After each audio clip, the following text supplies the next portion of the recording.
Hello and welcome to Brewers Daily, part of the Fan Arch Podcast Network. This episode brought to you by Kalshi. Use promo code FANARCHBASEBALL to get $10 when you trade 10 on Kalshi. I'm Dave Gasper. Lots to get to here on a Thursday show. The Brewers coming up short against the Padres on Wednesday night. A tough one for the Crew. They had a 1-0 lead late, but were not able to secure it. We'll get into that. Also, unfortunate news there on Christian Yelich as he was out of the lineup. We'll get into that as well. But Jacob Misiorowski, the big positive story of the day there. 7 innings, 4 hits, no runs, no walks, 10 strikeouts for Misiorowski. Just once again, absolutely phenomenal. He was incredible throughout the entire game. Had a little bit of longer innings, the first and second inning, 21 pitches, 22 pitches, the first 2 innings, respectively. But then was able to really kind of get into a groove. The Padres started swinging early in counts. You put together an 8-pitch inning, 8-pitch fourth, 8-pitch fifth, 7-pitch sixth, 11-pitch 7th inning. And he ends up 93 pitches on the night. And just really, really phenomenal stuff. Just continues to impress. The velocity was there again. A lot more sliders this time. A lot more the off-speed stuff, the breaking balls for Misiorowski. Some of it just completely unfair. I mean, the first at-bat of the game against Jackson Merrill goes 102, 103, 102, 102, and then 96 slider to freeze him. Just unfair. Just insane. What Jacob Misiorowski is doing right now for the Milwaukee Brewers. He is one of the best pitchers in baseball right now. The way that he's leading the league in strikeouts, leading the National League. Just some insane numbers that he continues to put up. He seems unhittable. His only flaw is that he doesn't get enough electrolytes. I mean, that's really kind of what it is. It's like the Moneyball meme. It's like, Billy, this is Jacob Misiorowski, one of the best pitchers in all of baseball. His only defect is that he doesn't get enough electrolytes. He keeps on cramping. That's it. He was about to go out there for the 8th inning. Pat Murphy was going to let it ride. It seemed like Misiorowski had emptied the tank. It almost kind of felt like it. I mean, when he struck out Nick Castellanos in the 7th inning, finishes with 103 to put him away. And you just think, okay, that's it, 93 pitches, 7 innings, clean, empty the tank there, turn it over to Aaron Ashby in the bullpen, and you're good to go. But then that bullpen was quiet. Aaron Ashby was getting loose, then he stopped getting loose, and they were going to send Misiorowski back out there for the 8th inning. Miz throws one warm-up pitch and kind of feels a cramp starting in his calf, in his quad, as he's walking back up the mound, and ends up calling over the athletic trainer and exiting the ball game with a quad cramp. So this is the second time in the past 3 starts that Miz has exited with a cramp. Eat more bananas, dude. Honestly, like bananas. Like, you got Gatorades, you got. There's plenty of things to help you with electrolytes to stay hydrated as you go throughout a athletic performance like this. Like we have the technology, the stuff is there. He's just got to actually eat it and drink it. Like, come on, dude. But yeah, it's part of the struggle. He doesn't feel like it's any sort of long-term concern. It's not going to be anything that's going to keep him out for his next start or anything like that. Just got to get him hydrated, and he'll end up being fine there. But really, just another phenomenal outing for Jacob Misiorowski. To go 7, to maintain that velocity into the 7th inning, to throw 103 on your 93rd pitch of the night in the 7th inning, that's something we've never seen before in Major League Baseball. I mean, legitimately, it has never been seen or done before by anyone, okay? And you can say Nolan Ryan threw 108 all you want. I doubt that, okay? I doubt he was actually throwing 108. But seriously, to maintain that kind of velocity deep into starts now, and having sustained that is incredibly impressive. It has never been done before. We have never seen anything like this. And he is He is all Milwaukee's. He is all the Brewers for right now. So take it in and enjoy it while it lasts here, because I mean this is going to be one heck of a ride with Jacob Misiorowski, and he is blossoming into an absolute star in this league. And we are watching it with our very eyes. It is happening before our very eyes each and every time he goes out there on the mound. And it just, you would have loved to have seen Miz get the win in this game with how well he pitched, how efficient he was, especially in those middle innings. To nearly be the first Brewers pitcher to go into the eighth inning for the first time in a long time. But they could not quite get it done. They were this close, but in the ninth inning, Abner Uribe ends up allowing a 3-run homer to Gavin Sheets, and the Padres steal the victory 3-1 on the night. The Brewers offense had plenty of opportunities. They had the bases loaded in the second inning. Guess who was up? It was Joey Ortiz again, because of course it was, and Joey Ortiz strikes out looking. So that is unfortunate, but yeah, they had a number of opportunities throughout the rest of that game with runners on base, runners in scoring position that they could not, push through. In the fifth inning, they were able to score their one run on an RBI fielder's choice from Bryce Terang. So, I mean, they had a bunch of traffic on the bases and couldn't quite get the hits to knock a couple in, put up a crooked number. But it looked like that one-run lead was going to hold, that 1-0 lead. Abner Uribe got Tatis and Machado to start the ninth inning. You had 2 outs. Seems like you're just about there. Then a single up the middle, just past the outstretched glove of Bryce Terang. Then you get a walk, which is never good. You never want to allow 2-out walks. That puts 2 runners on.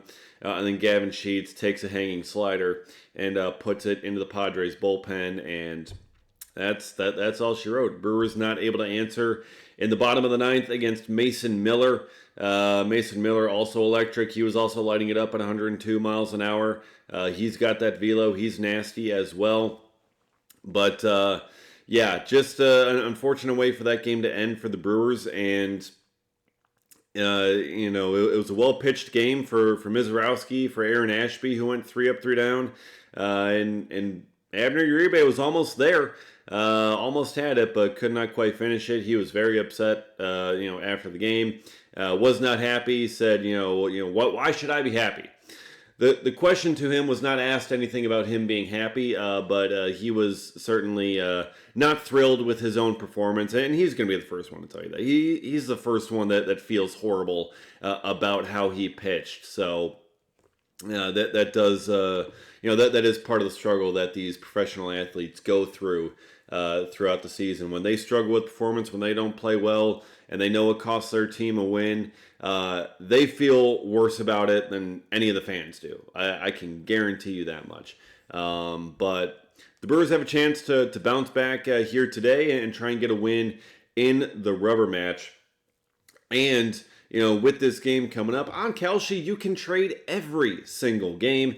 And for this one, the Milwaukee Brewers, San Diego Padres. Where is this thing trending? Where is this thing going right now? Even with the Padres having that comeback win on Wednesday night, the Brewers are still trending in a very positive direction here on Kalshi, how we've got this thing looking. And gotta tell you, I do believe in the Brewers having the edge here in this game, because you have Kyle Harrison on the mound for the Crew, which you absolutely love to see. Kyle Harrison has also been fantastic his past several starts for the Milwaukee Brewers. Meanwhile, Griffin Canning on the mound for San Diego. He has a 6.75 ERA on the season, so he has not been good. His expected ERA is 3.38, so his expected numbers, his peripherals are much better than his actual performance here. Now, granted, he has had just 2 starts covering 9 1/3 innings, so it's not been a large sample size for Griffin Canning. But still, that gives the Brewers right now that 58% edge. That's what they're trading at right now on Kalshi. So, what that means here for the Brewers is that if you believe in a Brewers victory, which, I mean, how could you not be believing in a Brewers victory right now? Again, even still with the whole Abner Uribe thing, the Brewers have been playing some really good baseball of late, winning quite a bit. Brewers right now at a 58% chance, trading at that, which means a $100 trade pays out $167.48. So you can get in on that action on Kalshi, because on Kalshi you're trading against peers in a live market, meaning there's no house, and as the probability changes, you can buy in and out of your position. So if that probability goes down, you can buy in a little bit more and increase your chances and potential payout there. For a limited time, download the Kalshi app and use code FANARCHBASEBALL to get $10 when you trade 10 KALSHI Kalshi trade on anything. Okay, so we've talked about the pitching staff so far for the Brewers and what happened in Wednesday night's game. But on the offensive side of things, one name was noticeably absent from this lineup that only produced one run on Wednesday night. Christian Yelich, not in the order for the Brewers. He just came back from the IL on Tuesday, played in the game, went 0 for 4, not in the lineup on Wednesday. Why? Well, according to Pat Murphy, Christian Yelich has a little bit of back soreness. That's right, his back is acting up again, feeling a little bit sore. Yelich was apparently pushing to play on Wednesday, but Pat Murphy shut that down and said, no, we are going to be precautious with this. We're going to try and knock it out beforehand, before it gets any worse. So Christian Yelich not available at all for the Brewers in this game. Even in the ninth inning, when you had Mason Miller out there on the mound, bottom of the order up, Pat Murphy did not elect to pinch hit Christian Yelich in that game. Instead, Gary Sanchez came up to pinch hit for Joey Ortiz, which not necessarily a bad choice to go with Gary Sanchez. I mean, you know that he's got some pop, but also when Christian Yelich is there, Christian Yelich is probably going to be the better choice. I mean, that really kind of goes without saying. But that also just kind of proves, with Gary Sanchez being the choice, that Christian Yelich was just completely and totally unavailable for that game, dealing with that sore back. So that is a potential point of concern here, that Christian Yelich, who was out for a month with an adductor strain, does not have a rehab assignment at all,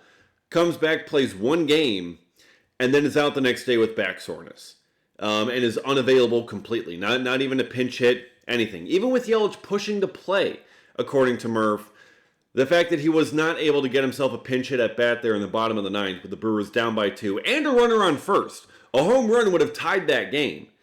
You can't tell me Christian Yelich wouldn't have been pushing to be in that spot had he been available. But he was not. He was not in that spot. He was not available. This is maybe a little red flag here going up. Something to keep an eye on, because he's obviously dealt with the back issues in the past. And to not have him available in a big moment like that is certainly tough to see. So it's something certainly to monitor here over the next couple of days. Will Christian Yelich be in the lineup today? We'll find out here pretty quickly. But still, just kind of going forward into Minnesota and Chicago, the road trip coming up. They're so excited to get Yelich back, and you got to be able to keep him back. It's like, okay, yeah, he's great, but now it is his back that's acting up and causing a little bit of soreness. So something to monitor there for sure. Finally here, something I also wanted to bring up, just kind of more of on a lighter note here, because we've talked about the bad here with this loss, but is Luis Rengifo quietly heating up here? Because Rengifo has certainly gotten a lot of flack from the fan base here, through the first 6 weeks of the season for his lack of production offensively. Because he's been hitting right around the Mendoza line for quite a bit. Well, actually below the Mendoza line for quite a bit. Just recently getting over the Mendoza line. And Luis Rengifo had a 3-hit night on Wednesday against the Padres. 3 singles. Okay, so again, not really much for extra bases, but still. But entering the month of May, Rengifo is hitting 188, and now his batting average has climbed to 211 now. So that's a pretty nice jump. I mean, that's quite a bit there. And in the month of May here, so since May 1st, Luis Rengifo is hitting 275. So, I know we've looked at Luis Rengifo. He's struggled quite a bit in the early going. Did not have a great month of April. But Rengifo in the past has put up some really good numbers, some really good averages. I saw on the player fun facts on the scoreboard that a couple years ago for the Angels, in the middle of July, he was hitting 317 on the season, which was like the latest an Angels player had been leading the league in batting average since, whoever it was, Rod Carew, I don't know, some historical player. I forget that part, but still, Rengifo has that in him, that contact ability, and hitting for a high average. So perhaps Luis Rengifo is heating up here a little bit, hitting 275 in the month of May. I mean, we're only about halfway through the month, but still, that's a pretty solid stretch. And having himself a 3-hit night, you're always happy to have those.